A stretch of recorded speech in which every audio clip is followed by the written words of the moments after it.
on. I have laughed, I have cringed, I have been genuinely scared, and I refused to keep any of it to myself. So here we are 3 episodes, 3 emotions, and one cartoon woman from the 1930s responsible for all of it. Let Toon Frames put a smile, a scare, or a cringe on your face today. Sit back, enjoy. Weird cartoons from the 1930s that nobody talks about anymore. And this one has a hippo that swallowed a piano, a self-pickled herring, and a nurse who cured an entire hospital with zero medicine. Her name was Betty Boop. The episode opens at Betty's animal hospital, and the situation is already out of hand. There's a giraffe with its entire neck wrapped in bandages, a hippo that at some point, nobody knows when, nobody knows why, swallowed a full piano. Every time Betty tries to give it medicine, the pills tap out a little melody on the piano keys on the way down. Then there's a herring, a pickled herring. Not sick, just pickled. Betty is running around doing everything right, taking temperatures, giving medication, checking charts, and absolutely none of it is working. Every patient is miserable. The whole hospital feels like it's losing. She has tried everything she knows. Nothing is enough. So Betty picks up the phone and calls Grampy. Grampy walks into any situation, looks around at whatever random objects are nearby, and builds something that should not work, but always does. He shows up at the hospital with nothing, no equipment, no tools, no plan, just looks around the room and starts building. Within minutes, he has assembled a fully functioning music machine out of objects that were just lying there. Nobody questions it. Betty doesn't question it. The animals don't question it. This is just who Grampy is. The machine fires up, and the moment that music hits, something shifts. Betty starts dancing, Grampy starts dancing, then one by one, the patients join in. The giraffe, the hippo, the pickled herring, the rooster, every broken, miserable, medically hopeless animal in that hospital gets up and starts moving. The ward goes from the saddest place on earth to a full dance floor in about 30 seconds. You would never have guessed what the remedy was. Medicine? Nope. Just a song and some dancing. Nobody is sick anymore. Betty never changed a single prescription. And these early cartoons, they really had a way around everything. And this is just one of them. Drop in the comments, which patient are you in this hospital? I already know I'm the hippo that swallowed the piano.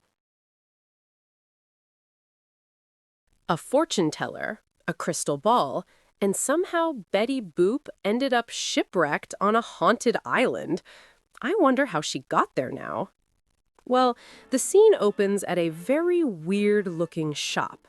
The shop itself is already wrong from the outside. The doorbell is a cat. The wall literally tears itself open to let her in. Betty walks through anyway, unbothered.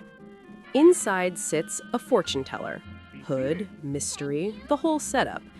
He grabs her hand and starts reading her palm, and the moment he looks into his crystal ball, Betty's entire world changes.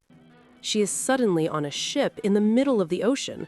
No warning, no explanation, just ocean. The ship wrecks. Betty washes up on an island, alone. And that loneliness hits fast. No people, no sound, just Betty on an island that feels completely wrong.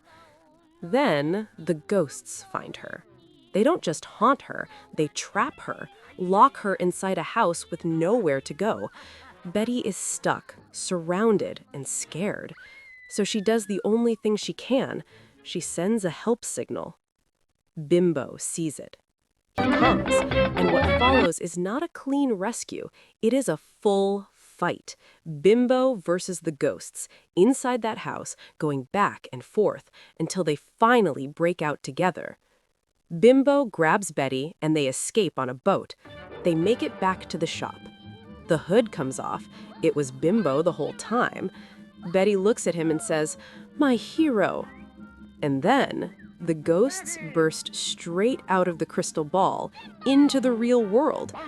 Betty and Bimbo try everything, firing coconuts at them. Nothing works. The ghosts keep coming, getting closer and closer. Then they pass through a log. Bimbo turns around. One by one, he kicks every single ghost off the cliff. And that was how Betty Boop was saved. Oh my, these cartoons really do have the wildest stories. That is all for today. Comment what you think about this episode or drop any weird old cartoons you would like to see here. See you next time on Toon Frames.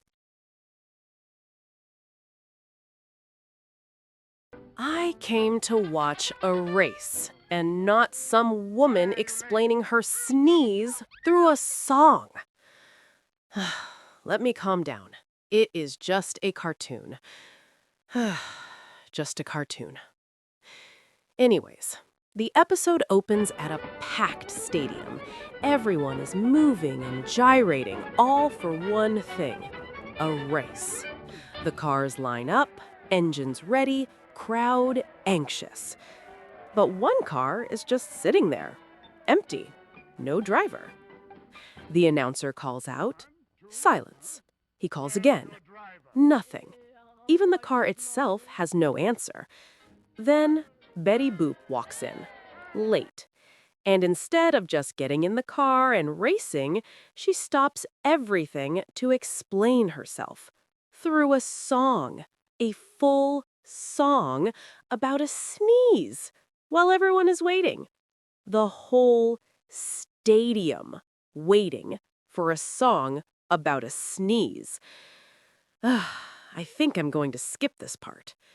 Eventually, the race starts, and whatever anyone expected from Betty, this was not it. She's pulling stunts that should not be physically possible, moves that make every other driver look completely ordinary.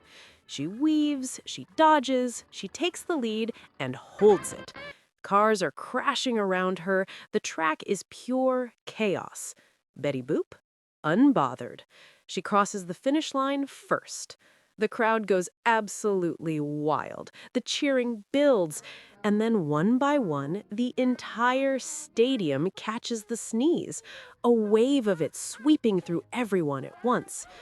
The stadium comes down, and they're still cheering. Rubble everywhere.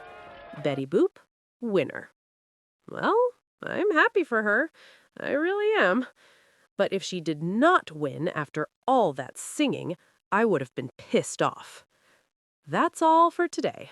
Comment what you think about this episode or any weird old cartoons you would like to see here. See you next time on Toon Frames.